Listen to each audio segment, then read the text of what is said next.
The year that Leopold II became king of the Belgians, Brussels was a rather provincial town, and he didn't like it. He wanted something like a Petit Paris, who like London, because he lived as a child in London. So he knew also that to realize these projects with Brussels, he needed money, and he didn't have money. But as a prince, he had traveled a lot in the British colonies, in the Dutch colonies, and he knew that by colonization you could get a lot of money.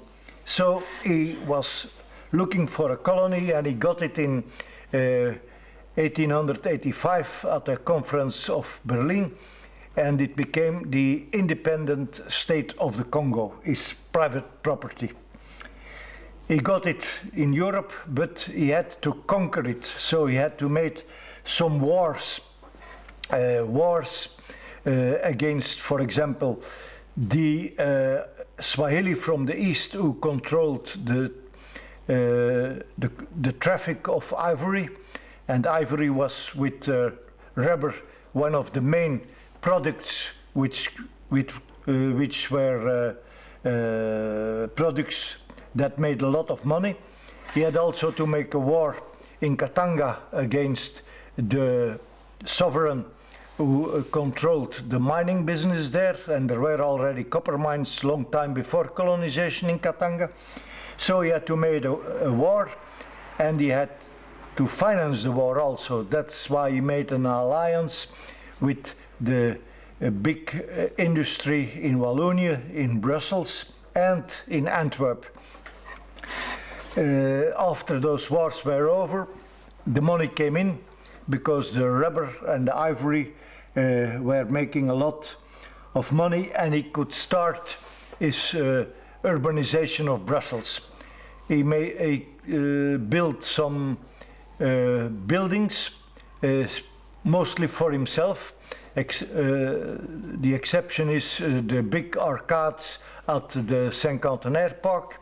But for example, he built also the Chinese tower, the Chinese pavilion, the Japanese tower. He bought the Hotel Bellevue on the Royal Place. It was the most chic hotel in Brussels at that moment, and then it became his property, and now it is the Museum of the Dynasty. He also bought the Chateau Belvedere with Congo money, which is now a part of the domain of Laken. So it made a lot of money, and he could realize its plans, and the colonization went very well. So Belgium took over in 1908. 1908, so the Congolese became Belgians, and the first Congolese arrived in Brussels 1909, 1910. There were not many, 40, 50 perhaps. There were people who had worked on the boats that went to Congo.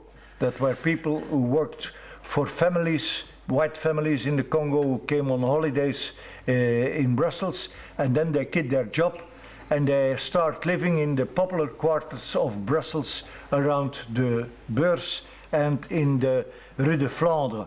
There was even in the Rue de Flandre a house where the people who were arriving could stay for some time before getting a house for themselves. Those Congolese also married Belgian Brussels women, and this entered the Brussels folklore, because the children that were born, they were, let's say, they had a color of coffee. That's why there was a song in Brussels that says, Karabintje, hij de kind gekocht, het is gebuigen in een kaffeepot. That is born in a coffee pot, so that the child is has a black color. One of these guys was a certain Simon Lissassi, and he also introduced what they called at that time the chocolate of the poor. It's Karabuja. Now nobody knows it because it's not sold anymore, but it was made also in the Rue de Flandre, and it was very popular. In fact, it is a Swahili word. Kara, it means a piece, and buja means something you put in your mouth. But Karabuja was very popular. For example, when Hergé with his Tintin, when he introduced Captain Haddock, the name of the boat of Captain Haddock was Karabujan. Those people living there in those quarters, when the war started, the First World War, they engaged as voluntary soldiers and they fought in the war on the Belgian side because they considered themselves Belgians. After the war, they also established the first organization of Congolese in Brussels and in Belgium. Under their president was Paul Panda Farnana. Business was going very well in Congo, and so Belgium took over in 1908, as I said. And then, because business was going so well, the propaganda on the colonization was also on a very high level. It was Albert, the successor of Leopold, who built most of the colonial monuments we know in Belgium, and especially in Brussels. In Brussels, for example, it was the great Congo monument in the Parc du Cinquantenaire, and there is the big statue of Leopold II in Place du Trône. That statue was financed by people and especially societies, enterprises who made a lot of money in the Congo, and it was casted here in Molenbeek in La Fonderie, now a museum. These monuments were all over Belgium, and it was a way of propaganda. There was the independence of Congo in '60, and then a new wave of Congolese arrived in Belgium or in Brussels. They created the quarter, which is still called Matonge. But now most of the Congolese don't live there anymore. They live in Brussels city center, in the Anderlecht, in Molenbeek, in Saint-Jos. There are 85,000, they say, the number of Belgians from Congolese origin. They became active. They wanted, the first thing they wanted was a street or a place, a square, or even a monument for Patrice Lumumba, the first leader of Congo who was murdered by the Belgians.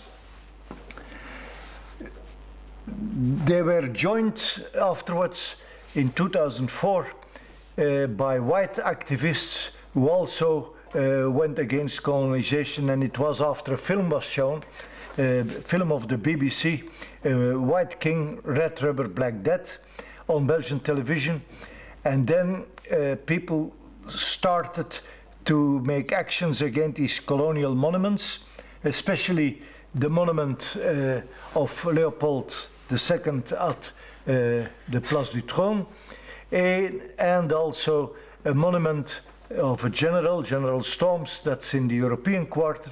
And he was famous because he brought as one of the first skulls of Congolese to Brussels. It were the skulls of local sovereigns who resisted the colonization. One of them was named Lusinga, and these skulls were brought to Brussels on demand of an advisor of Leopold II, Maximin Strauch.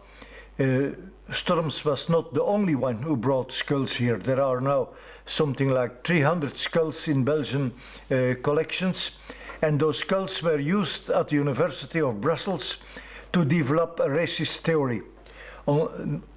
There were measurements of the skulls, and on basis of these measurements they made a conclusion that white people were better or on a higher level than black people, that Tutsis were better than Hutus, and even that Walloons were in a higher stage of development than the Flemish.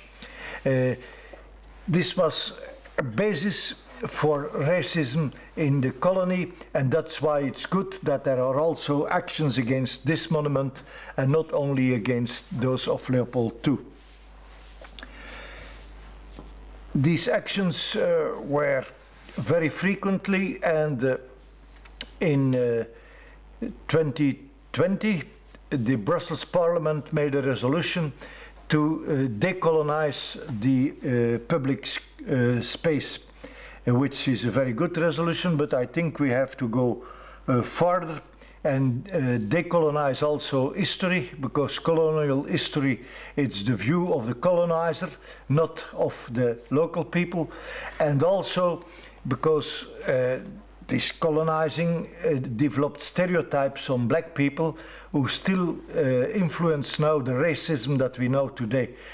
One of the best known stereotypes is blacks, they are good in music, in dancing, but they are like small children who don't like to work, and they need a white father to make them work so that they can, that something can be done with them. This is what in fact still happens when you look at the situation here, when you see that the Belgians of Congolese origin have a higher level of education than the normal Belgians, and still they are in the jobs that are below their capacity. That's why we don't not only have to decolonize the public squares, but also the mentality, because this mentality and these stereotypes from colonization are one of the major ingredients of the racism that is now developed here against the Africans, against the black Africans.